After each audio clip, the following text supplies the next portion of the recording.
Morning guys, দেখো আজকে বানাবো চিংড়ি মাছের মালাইকারি। দেখো কত বড় বড় চিংড়ি মাছ আনা হয়েছে।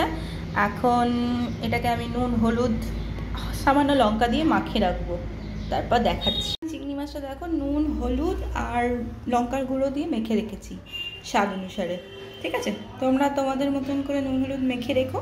মেখে দেখো এরপর কড়াইয়ে তেল এবার দেবো। কড়াই গরম হয়ে গেছে, তো আমি সর্ষের তেল দিয়েই চিংড়ি মাছটা ভাজবো। তো দেখো সর্ষের তেলটা গরম হোক।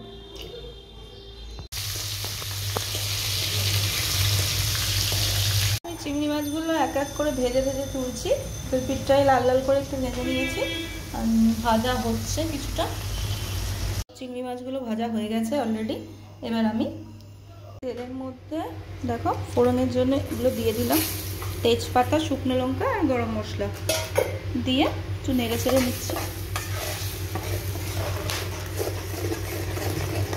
তেলের মধ্যে পেঁয়াজ বাটা একটু আদা বাটা দিয়ে দিলাম, দিয়ে ভালো করে নেড়ে চেড়ে মশলাটা কষিয়ে নেব। আমার মশলাটা এরকমভাবে ভাজা হচ্ছে। আমি শুধু এর মধ্যে এখন পেঁয়াজ আর একটু আদা দিয়েছি।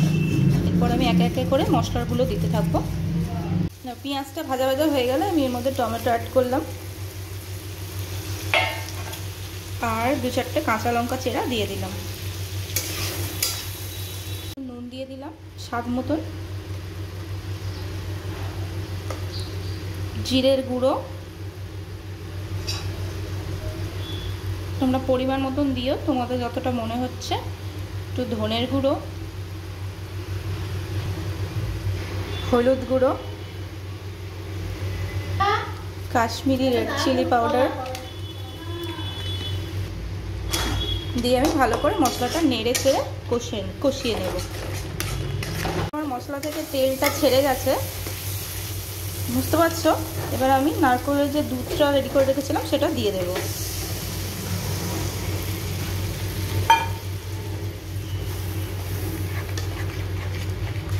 নারকেলের দুধটা দেওয়ার পরে আমি মাছগুলো দিয়ে এক এক করে দিয়ে দিচ্ছি, দিয়ে ফোটাবো। এখন মাছগুলো এক এক করে দিয়ে দিলাম।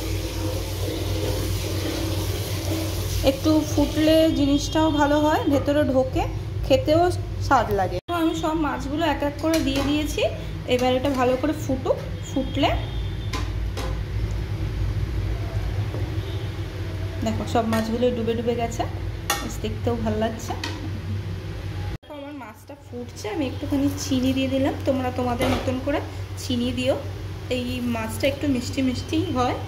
আর কয়েকটা চিরা কাঁচা লঙ্কা রেডি করে রেখেছি, ওটা একটু দিয়ে দিলাম যাতে একটা লঙ্কার ফ্লেভার আসে। ঠিক আছে, নুন তোমরা তোমাদের মতন করে দিও। আমি আরেকটু শুকনো শুকনো করবো, তো আমি আরেকটু ফুটতে দেবো। চিংড়ি মাছটা ফুটছে, আর আমি একটুখানি ঘি আর একটু শাহি গরম মশলা দিয়ে নামিয়ে নেবো।